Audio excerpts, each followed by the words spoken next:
Moin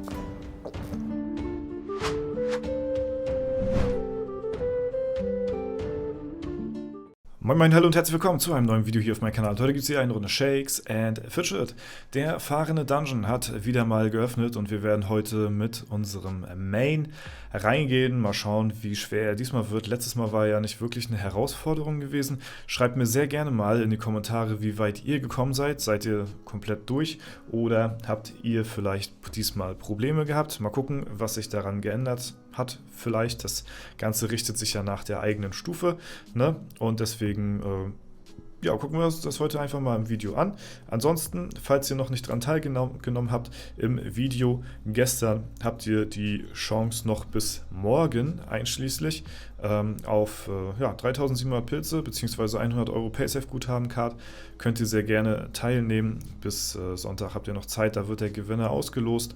Und ja, jeder, der hier sich nach den Gewinnspielrichtlinien sozusagen hält, der nimmt daran teil und ja, wünsche ich nach wie vor allen viel Glück bei, falls ihr das nicht auf dem Schirm haben solltet. Ja, der fahrende Dungeon ist geöffnet. Der Motor des fahrenden Dungeons rattert auf Hochtouren, damit du in den fahrenden Dungeon eintreten und einsteigen und seine Zielmonster vermöbeln kannst. Ja? Vermöbeln wie Raumausstatter. Ja, der Vergleich, der sollte vielleicht dem einen oder anderen bekannt vorkommen, der eventuell mich schon mal im YouTuber-Dungeon schon mal über den Weg gelaufen ist. Für 3 Tage ist der fahrende Dungeon noch geöffnet, noch 2 und wir gehen mal rein. Wir gucken uns die Gegner an, ich bin sehr gespannt auf deren Designs und vor allen Dingen halt eben auch, wie stark diese diesmal sind. Wir haben hier Gegner Nummer 1, den angekleideten Betrüger. Orks und Dämonen zu kontrollieren ist für ihn ein leichtes. Das ist schon mal für Gorgos nicht sehr gut. Ja? Zur Hälfte beschworen wird das zweimal so schwer, aber sobald er die Kinder überredet hat, nimmst du dich besser in 9. Ja, okay, gut, dann greifen wir ihn mal an, gucken, wie schwer er ist. Und wir haben tatsächlich schon einen Widerstand erlebt. 20 Millionen Gold. Gab jetzt dieser Gegner. Wurde das geändert? Ich glaube, beim letzten Mal gaben die nicht so viel Gold, oder? Kann das sein? Ich weiß nicht mehr, ob ich das richtig auf dem Schirm habe. 30 Millionen XP ist auf jeden Fall gleich geblieben. Ja, das ist auf jeden Fall nicht verkehrt. Schärfe-Enthusiast. Ja, eine kleine Schärfe-Challenge hier, eine Hot-Chip-Challenge. Heißer Feuerlord. Man wird nicht über Nacht zum gefürchteten Herrscher der Flammen. Da muss schon Mutters geheimes Familienrezept herhalten. Das Feuer sprüht dann wirklich aus allen Öffnungen. Ja, okay. Na, dann gucken wir uns mal an. Sieht auf jeden Fall sehr cool aus. Schön designt. Hat natürlich auch Feuerschaden als Rune. Ganz wichtig, hier auch auf das Detail zu achten. Und ist ein Endgegner und damit One-Hit. Danach haben wir hier den gierigen Grill-Wing. Das, ja, hier schön mit dem Schaschlik-Spieß. Da haben wir hier noch ein paar Helme dran, die er sich noch hier drauf brutzelt auf seinen Grill hier. Das ist echt ein cool designtes Monster, muss ich mal sagen. Das feiere ich. Das sieht nice aus. Ja, es könnten auch hier Anspielungen wieder sein an irgendwelche Games oder so, oder beziehungsweise an das Monster. Wir lesen uns einmal den Text durch. Hat seine Zerstörungswut gegen entspannte Grillabende eingetauscht. Bevorzugt seine Gegner allerdings blutig und Medium Rare. So mag ich es auch am liebsten. Medium Rare ist beste Garstufe, sage ich mal so. Blutig. Ja, habe ich zwar auch schon probiert, schmeckt auch nicht, also schmeckt auf jeden Fall besser als komplett durch, so, ne, also englische Art, aber Medium Rare ist schon auf jeden Fall das, was man präferieren sollte, wenn man das denn möchte, ja. Okay, dann haben wir den jetzt hier auch eliminiert und sind hier schon beim 4. Gegner, das 4-Mann-Pferd haben wir jetzt hier vor uns, ja, sieht auch sehr cool aus, hat hier so ein paar Äxte mit Runen drauf. Auch wieder sehr cool designt. 4 Ritter auf einem Pferd, das Pferd tut mir leid. Die anderen 3 sind gerade beim TÜV, doch auch mit nur einer Pferdestärke nehmen diese 4 Elite-Todesritter es mit dir auf. Na, dann wollen wir mal gucken. Ist ein Krieger, ja, mal gucken. Aber hat hier auch nicht sehr viel entgegenzusetzen. Ja. Die Stufe geht hier natürlich mit. Jetzt sind wir hier schon bei der 94, das heißt 1 drüber jetzt mittlerweile schon. Die Stats sind jetzt für mich keine Herausforderung. Wir werden mal die Tage schauen, wie es auf den anderen Servern aussieht.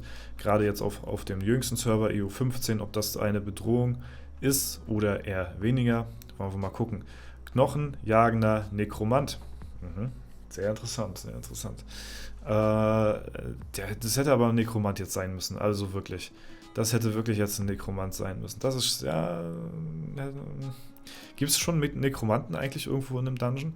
Also ich weiß, dass es Battle Mage gibt. Berserker. Assassin glaube ich auch.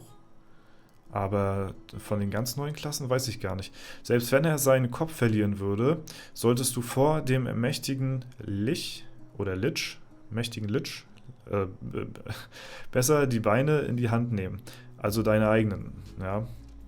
Lich, also weiß ich nicht, Lich King kenne ich, WoW, ja, aber ansonsten sagt mir das jetzt nichts weiter hier, ja. Aber auch hier natürlich keinerlei großartige Herausforderung für uns. Dann haben wir hier den runzligen Rent am Start mit seinem Rollator und trotzdem aber noch eine sehr imposante Rüstung, die er hier noch trägt. Es ist cool designt, also schöne Gegner hier an der Stelle wieder. Ich mag das sehr, wenn ja, die so eine gewisse, ja, so einen gewissen Charme bzw. Witz in die ganze Angelegenheit reinbringen. Als er noch jung war, hätte er dir deine Arme ausgerissen. Heute kaut er höchstens ein Ohr mit seinen senilen Gelaber ab. Das ist sehr geil. Der runzlige Rent, Alter. Ja, schöne Sache. Sehr, sehr, sehr schöner Gegner. Okay. Meinetwegen kann auch der fahrende Dungeon irgendwie 20 Gegner oder 50 oder 100. Also, das könnte ich den ganzen Tag. Also wirklich, könnte ich den ganzen Tag hier sitzen, mir Dungeon-Gegner durchlesen, anschauen und wegkloppen. Ja? Dafür noch schön Gold kassieren, noch ein bisschen XP. Was gibt's Besseres? Ja? Also Fulltime-Job. Könnte ich den ganzen Tag machen. Chill King. Ja, das könnte aber auch der Lich King sein. Also zumindest optisch erinnert er mich sehr stark dran.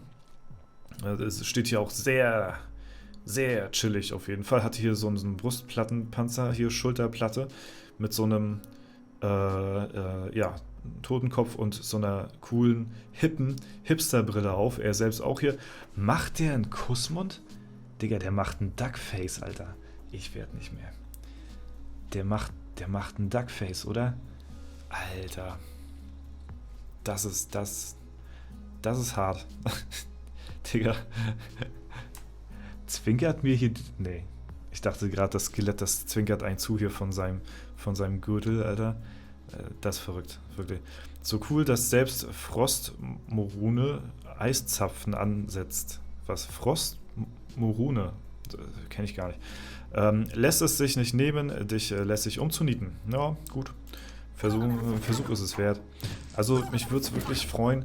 Ich weiß nicht, wie man es besser hinkriegen sollte. Also ich freue mich natürlich, dass wir hier jetzt nicht großartig eine Herausforderung haben, aber zumindest so einen gewissen Spannungsgrad würde ich mir schon wünschen irgendwie im fahrenden Dungeon. Zumindest, ja, keine Ahnung, wie man das am besten balancen soll. Anfangs ne, können die ja meinetwegen irgendwie ja, so easy sein, aber zumindest die letzten 2, 3, 4, es sollte so eine kleine Kurve sollte sich nach oben schon gebildet haben irgendwie, weil das ist hier auch irgendwie gefühlt diesmal wieder nix großartig, also keine Herausforderung. So, alles andere ist cool, alles andere feiere ich sehr hier, ne? Ich denke mal, das hört man raus, aber ja, vom Spannungsgrad her ist das jetzt nicht gerade jetzt hier Peak, sag ich mal. Ja, quietschfideler Hexenmeister. Oh, quietschfidel, ja, ich checke, wegen der Quietscheente hier, Alter. Das ist verrückt. Das ist schon cool. Das ist echt cool. Wie kommt man auch so auf sowas jedes Mal? Also, ich weiß nicht. Es gibt ja jetzt nun genug Gegner jetzt schon mittlerweile hier in Shakes, aber jedes Mal lässt man sich immer wieder was Neues einfallen. Feiere ich auf jeden Fall. Schreckt nicht einmal davor zurück, alles und jeden für die absolute Macht zu opfern. Orks, Menschen und niedliche Badeenten sollten auf der Hut sein.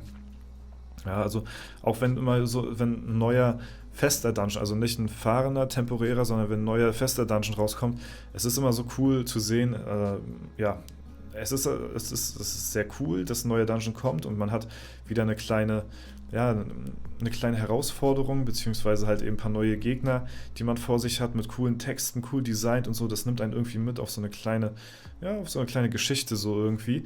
Aber auf der anderen Seite sind die halt wieder so schnell durch, ne? Ich meine, in der Lichtwelt geht's, in der Schattenwelt, ja, da hängen wir natürlich noch an der Monstergrotte, sag ich mal, ne? Aber ansonsten, ja, ist das immer schon so eins meiner Highlights auf jeden Fall. Generell in Shakes ist, denke ich mal, sind die Dungeons eins der Highlights. Ja, ein Highlight wie eine Deckenlampe, sage ich immer so schön.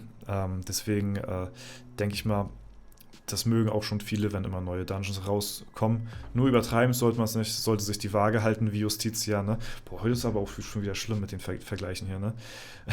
Aber ich habe auch in letzter Zeit gelesen, öfter mal, dass viele nur deswegen da sind, ja, oder dass es in letzter Zeit zu wenig davon gegeben hat. Also von daher kann man natürlich wieder so ein bisschen, ja, eine Schippe draufpacken. Wie. Ach komm, lassen wir das sein. Überkompensierender Höllschrei. Ach, wie geil. Ach, wie geil. Wie geil ist das denn? Wer vielleicht noch so ein bisschen, ja, wer schon ein bisschen länger am Start ist, sag ich mal, ne, der wird vielleicht auch schon so ein bisschen mal meine Beschreibung gelesen haben. Ja, und ich meine, das steht ja hier nicht seit gestern erst drin. Das haben wir ja schon ein bisschen länger. Und es wird bestimmt den einen oder anderen mal aufgefallen sein. Und ich weiß gar nicht, ob es sie hier auf dem Server noch gibt. S31 war es damals, ja. Höllschreiswille. Boah, gibt's die noch? Ja, ja. Oh.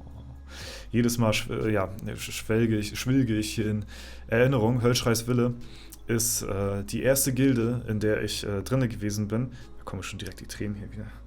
Ach nee. Höllschreiswille ist eine Gilde, die von Kumpels von mir gegründet worden ist, die das Spiel lange vor mir gespielt haben, alle aufgehört haben, ja, aber mich dann irgendwann dazu überredet haben, vor 10, 11 Jahren oder so, ich weiß noch, ich glaube, ich war da am Anfang der Ausbildung irgendwann, müsste das gewesen sein. Und da habe ich angefangen mit Shakes, weil ein Kumpel mich darauf aufmerksam gemacht hatte. Dann waren da alle Kumpels in der Gilde drin, Coruscant, ja, der Andi, hier Grüße gehen raus. Ja, und dann hat man zusammen gegrindet. Ne, ihr kennt die Storys, ich habe schon tausendmal erzählt. Gildentreffen beim Chinesen, ja, großen Tisch gebucht, irgendwie 20, 30 Leute aus der Gilde. Am Ende des Tisches ein Laptop aufgebaut, wo man ja, den aktuellen Gildenraid laufen lassen hat. Und alle haben auf den Laptop geschaut und alle anderen im Restaurant haben uns doof angeschaut, was wir da machen. Ja, aber war halt ein geiles Gildentreffen und also wirklich eine Zeit, die ich sehr vermisse, die Anfangstage von Shakes von mir damals. Ja, schon krass, schon krass, schon krass, schon krass. Und deswegen, das war halt, wie gesagt, die erste Gilde, Höllschreis Wille. Dann bin ich ja in Flames of Destiny sehr lange Zeit, sehr viele Jahre drinne gewesen. Und dann halt eben jetzt zu Celtic gewechselt, ne? Über eine Zeitspanne von halt eben 11 Jahren. Ne? Und ja, das ist dann halt so ein bisschen als Hommage, als Attribut, sag ich mal, ist das hier immer noch, ja, wird sich der Text niemals ändern. Ja? Ich wurde schon ein paar Mal angesprochen in den verschiedensten Gilden so, ey, sag mal, du bist doch gar nicht hier in der und der Gilde, so, warum hast du deinen Text drin oder änder mal deinen Text? Nee, das ist eine Hommage an meine erste Gilde, in der ich gespielt habe und deswegen bleibt das auf jeden Fall so. Ne? Jo, genau, aber ein bisschen abgekommen hier. Auf jeden Fall schön zu sehen, dass wir hier so ein kleines, ja, Höllschreis Wille ist, glaube ich weiß es gar nicht, ich habe nie World of Warcraft gespielt, aber Höllschreis Wille ist, glaube ich, ein Item aus World of Warcraft. Und ja, irgendwie eine Axt oder so. Könnte gut sein, weil er hier auch eine Axt in der Hand hat. Ich habe es mal gegoogelt, aber ich habe schon wieder vergessen. Ob das Gewicht der massiven Schulterpolster ihn klein gemacht hat oder er einfach nie wirklich so groß war, wie er behauptet hat, auf die inneren Werte kannst du bei ihm auch nicht bauen. Sehr schön. Ja, sowohl innerlich als auch äußerlich, komplette Mülltonne an der Stelle. Ist er wenigstens im Dungeon eine Herausforderung? Leider nein, also auch darauf kann man sich nicht verlassen. Boah, Alter. Boah, wie cool ist das denn designt? Holy motherfucker. Holy motherfucking shit. Entspannte Klinge. Das erinnert mich so ein bisschen an Portal, muss ich sagen. Ja, hat das mal jemand von euch gespielt? Die Portal 1, Portal 2 hier. The Cake is a Lie. Ja, das wäre auf jeden Fall cool, wenn da eine Anspielung geben würde. Irgendwie. Ja, woran ist das, also woran ist das hier eine Anspielung? Auch irgendwas World of Warcraft-mäßiges? Schreibt es mir mal sehr gerne rein. Befreit von ihren Fesseln manipuliert diese bösartige Königin der Lehre die Massen, um sie auf dem Pfad von Leid und Verderbnis zu führen. Gaslight, Gatekeep, Girlboss. Ach du Scheiße, Alter. Diese ganzen neumodischen Begriffe hier, ne? Gaslighten, Gatekeepen. Ich weiß teilweise gar nicht, was das bedeutet. Gaslighten heißt, glaube ich, irgendwas wie so jemanden in eine Richtung oder so bringen irgendwie. Gatekeepen bin ich jetzt auch schon wieder raus. Habe ich auch schon mal gehört. Gatekeepen, ja, das Tor frei halten.